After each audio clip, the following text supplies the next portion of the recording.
if I were President TINUBU, I would try to steer clear of antagonizing him, because there is nothing a bully likes better than taking on people who are not strong enough to resist him.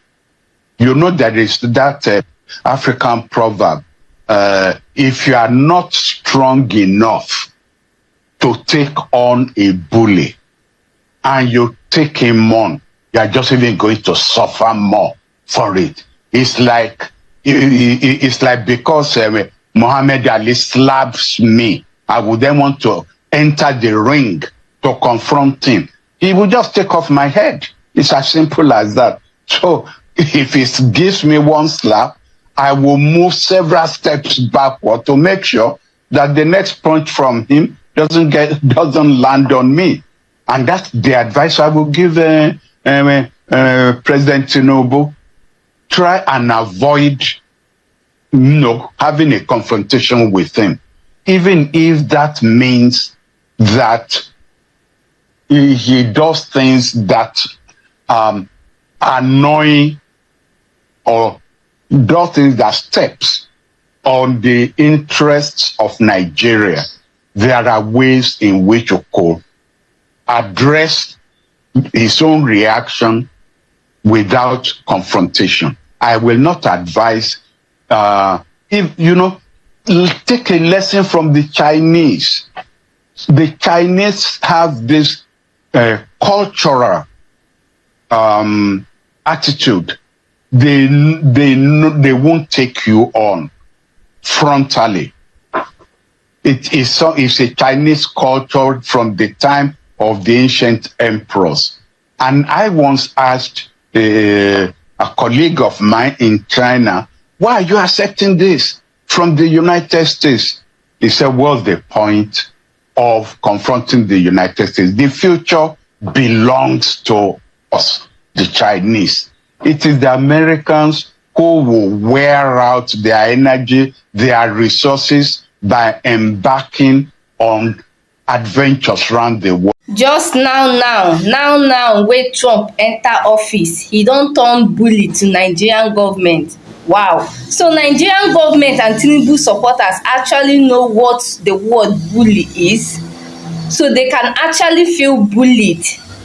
And to even think that these are people that are always quick to say that any Nigerian that say that Nigeria economy is not good, they will come out to say that you are not representing Nigeria, that you are making foreigners to not invest in Nigeria, you are demarketing Nigeria. But you are a former Minister of Foreign Affairs is on the national TV saying that TINUBU should avoid Trump because he is a bully, and there is nothing a bully enjoys more than going after someone that he feels he is stronger than. Wow. Where did that come from? This is the kind of thing that Trump can just see and he will pick it up, and from there it will become a big problem for the whole of Nigeria, because it will just this kind of speech now can cause a whole lot of problem if Trump should see it. Because knowing the kind of person that Trump is, he's very vocal, he's very loud. Why would he say such a thing? What did TINUBU do that will make him to avoid Trump? Saying that his speech, yes, he even went ahead to say that his speech, that Trump's inauguration speech is the worst inauguration speech he has ever heard, that it means that America does not have any place for Africans. This speech is not directed to Nigeria alone. It is not directed to Nigerians. This speech is America's inauguration speech, and it is directed to the whole world. And what did he say? He said that Trump said that he's going to sign a document that will make Americans to come out of World Health Organization, and that he's going to sign a document that will make sure that all illegal immigrants are sent back to where they come from. Why would someone immigrate to a country illegally? Isn't this the kind of things that kill economy?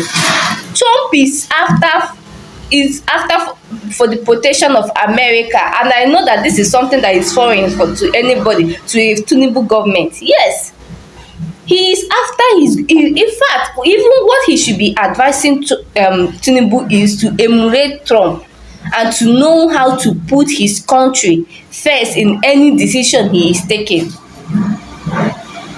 That is what he should be doing, not running. Why would you be running? You can't even run away from Trump. He is the president of America. And in one way or the other, as long as you want the economy of your country to grow as an African president, you will want to relate with him. You can't escape it unless you just want to keep going down your economy. There's no way he will avoid him. Why are you even avoiding him for? What has he done? He just went into office yesterday. What has he done? What is in the speech that made it the worst inauguration speech he has ever heard? Is this the kind of address he should be giving Tinubu?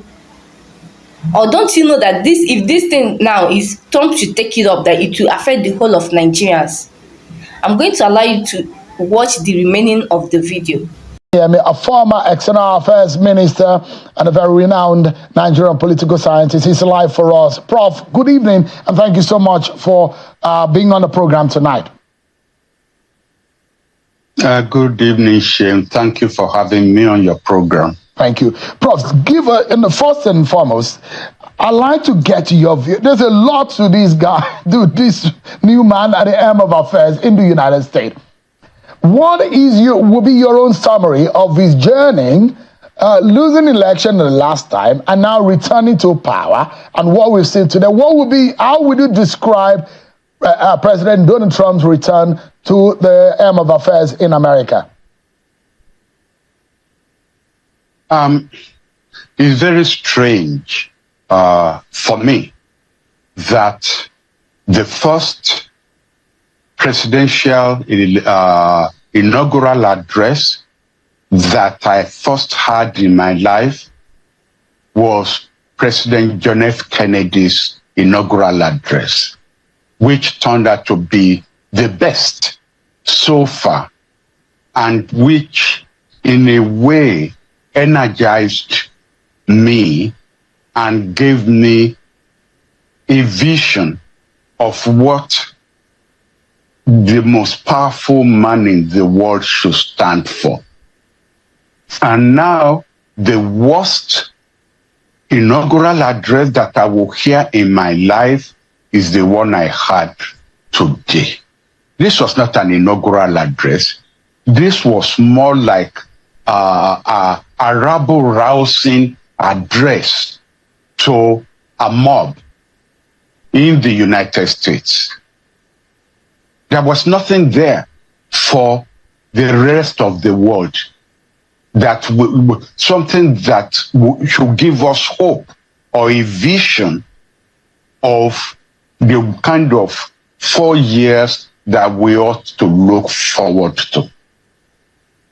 In fact, the most specific thing he said was when he targeted Mexico by saying, instead of calling the Gulf of Mexico, which what it has been called all these years, it will be called the Gulf of America.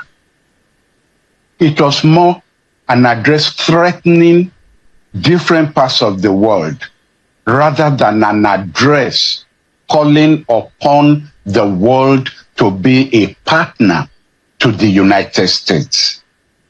I have never in my life heard of an inaugural address that strips naked all the achievements of his successor and his predecessors while they are sitting. It was such a crude address. I know you want me to focus on Africa or what Nigeria should look forward to. You are giving me a task I cannot do, because I'm not really sure that if you ask Trump to spell Africa or to spell Nigeria or to locate where we are on the globe, he will be able to do so. We are out of his focus. Yes, he is focusing on the Middle East because Israel had been a united partner of his. Yet, yes, he's focused on South America, and what have you. But the rest of the world, he doesn't care. This was not an inaugural address. This was not calling on the world to join him in a venture or in an adventure to rescue the world, whether it is on climate change, whether it is, in fact, all the things that he was saying, drill, baby, drill. Is that the kind of language you expect from a president in an inaugural address? I find it shocking, and it's very depressing for me, because as I said, the first inaugural address that I will hear in my life was one that actually turned me looking for a career into involvement with the world, that there was a role for somebody who means well for the world, there was a role for him to play. If I had listened, if Trump's inaugural address had been the one I listened to as my first address, I probably wouldn't have taken international relations as my own focus. I probably would have gone to do something else. So I'm sorry, Seun, if I have nothing positive to say on your program about what we witnessed today. Is something frightening? Americans should find it frightening, because if America thinks, yes, it's the most powerful country in the world right now, but if America thinks it can lord it over the world and not pay a price for it, then they're mistaken. They will pay a price for it. I mean, take the issue of imposing tariffs on others. When you impose tariffs on goods coming into your country, it's your people that the businessmen will pass the tariffs on to. And the other countries will also now impose a tariff on your own goods. That is not a way to engender mutual prosperity in the world. No, that is a token, or that's a pathway for what will you call it? That's a pathway for economic warfare.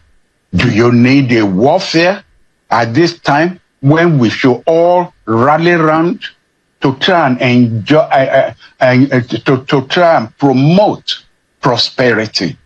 You don't do that. So really, but am I surprised? No, I'm not surprised, because all he said today were things he said on the campaign trail. And they were even made up of falsehoods.